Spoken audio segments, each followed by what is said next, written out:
देखिए, नमस्कार। आप हमसे जुड़े रहिए और मेरे चैनल को सब्सक्राइब कर लीजिएगा। बहुत सारी बातें मैं बताते रहता हूं।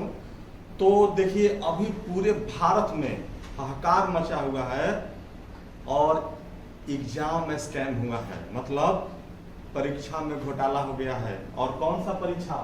ये नीट साथियों परीक्षा होता है डॉक्टरी लाइन का, जिससे पूरे ऑल इंडिया में जैसे एम्स में डॉक्टर जाते हैं और जितने भी नेशनल संस्था है के डॉक्टर हैं उसमें ये जाते हैं स्टूडेंट।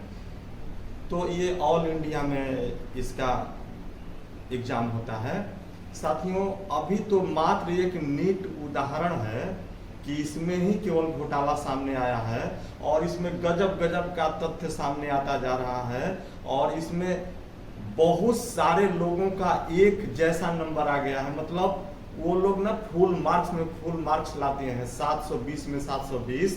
और ऐसा आ रहा है कि एक ही इंस्टीट्यूट के कई लड़के इसमें सफल हो गए हैं। और जानते हैं साथियों, सबसे बड़ी दुख तो इस बात की है कि जो गरीब के लड़के हैं, मेहनत कश लड़के हैं, मजदूर के लड़के हैं, जो जेन्युइन लड़के हैं, जो दिन रात अपना खून पसीना लगाकर इस एग्जाम का तैयारी करते हैं, चाहे ये एग्जाम हो, चाहे किसी भी स्टेट का कमीशन का एग्जाम हो या नेशनल स्तर पर कोई भी एग्जाम हो, जब उस परीक्षा को रद्द कर दिया जाता है और क्वेश्चन सेट करने वाले ऐसे ऐसे क्वेश्चन सेट करते हैं कि जब परीक्षा होने के बाद इसका आंसर की निकाला जाता है तो आंसर ही गलत हो जाता है और आंसर की को चेंज कर दिया जाता है।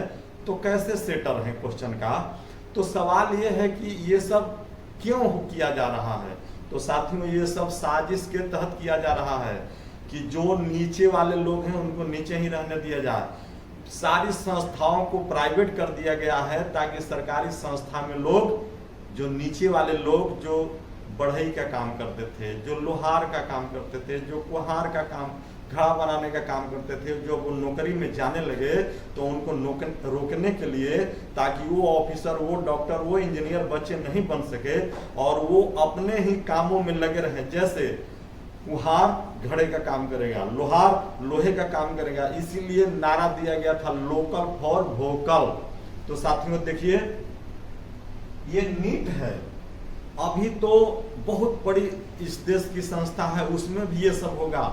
जैसे यूपीएस है, उसमें भी कई बार क्वेश्चन को इधर से उधर किया जाता है।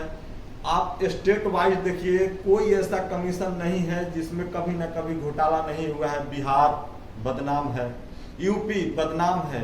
कई वर्षों तक लड़के तैयारी करते हैं, बरसों बरस खून पसीना अपना बहाते हैं और एग्जाम रद्द कर दिया जाता है, पेपर लीक हो जाता है। ये कौन लोग कराते हैं? ये वही लोग हैं जो चाहते हैं कि नीचे वाले स्टूडेंट ऊपर ना जा सके। देखिए, तो इन सब का जो बड़ा जड़ है वो है ये एनटीए। साथियों, जब से एनटीए का गठन किया गया है, एनटीए का मतलब होता है नेशनल टेस्टिंग एजेंसी। मतलब अब इसका हम बदलने जा रहे हैं। इसका जो फुल फॉर्म होगा नोट टेस्ट एबिलिटी। मतलब जिसके पास पैसा रहेगा उसी के पास एबिलिटी होगा। 30-30, 40-40 लाखों में ये सीट नीट का बेच दिया गया है। क्वेश्चन पढ़वा दिया गया, रटा दिया गया और स्टूडेंट को बनवा दिया गया और जो जेन्युइन स्टूडेंट हैं उनको छांट दिया गया। पहले कम मार्क्स पर ही लड़कों को सरकारी हॉस्पिटल में डिग्री करने का मौका मिल जाता था। जैसे एमबीबीएस करते थे लोग, एम्स में उनका एडमिशन हो जाता था, लेकिन अब वो नहीं हो पा रहा है। तो साथियों, जब से एजेंसी नेट, ये नेशनल टेस्टिंग जो एजेंसी है, एजेंसी का मतलब ही होता है कि उसमें ऐसे लोगों को रखना जो अपने हों और अपने हिसाब से उसको सर्कुलेट करें, रेगुलेट करें। तो जानते हैं अब ये जो उसमें जो लोग हैं उनका क्या है थीम, कि कैसे जो नीचे के लोग बढ़ते जा रहे हैं उनको रोकना।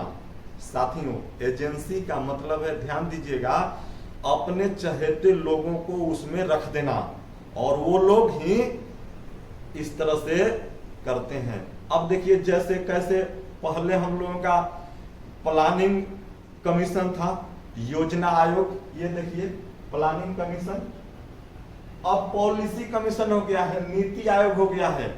तो पहले जो योजना आयोग था साथियों, तो उसमें कुछ दीर्घवर्षीय लॉन्ग टर्म का योजना था, कुछ मिड टर्म की योजनाएं थी, कुछ शॉर्ट टर्म जिसको तत्काल करना था, ये सब योजनाएं बनाई जाती थी। लेकिन अब तो नीति बनाया जा रहा है। क्या नीति? कि इसको कैसे रोका जाए, इसको ऐसे नहीं जाने दिया जाए, सारे सरकारी संस्था को प्राइवेट कर दिया जाए, ताकि ये लोग जो बढ़त बनाए हुए हैं इनको रोक दिया जाए और ये लोकल फॉर वोकल करते रहे। मतलब इनका जो जातिगत पेशा है साथियों, लोकल फॉर वोकल का ये इनडायरेक्ट रूप से मैसेज था कि आपका जो जाति है आप उसी जाति के पेशा में रहिए, पकौड़ा तलिए, चाय बेचिए, और मेहनत का कोई मतलब नहीं है। इस तरह से साथियों इस देश में जितने भी लोग हैं, स्टूडेंट हैं, पूरे आंदोलन की जरूरत है और इन सभी तथ्यों को उजागर करके पूरे देश में आंदोलन करने की जरूरत है। बहुत बहुत धन्यवाद, थैंक यू।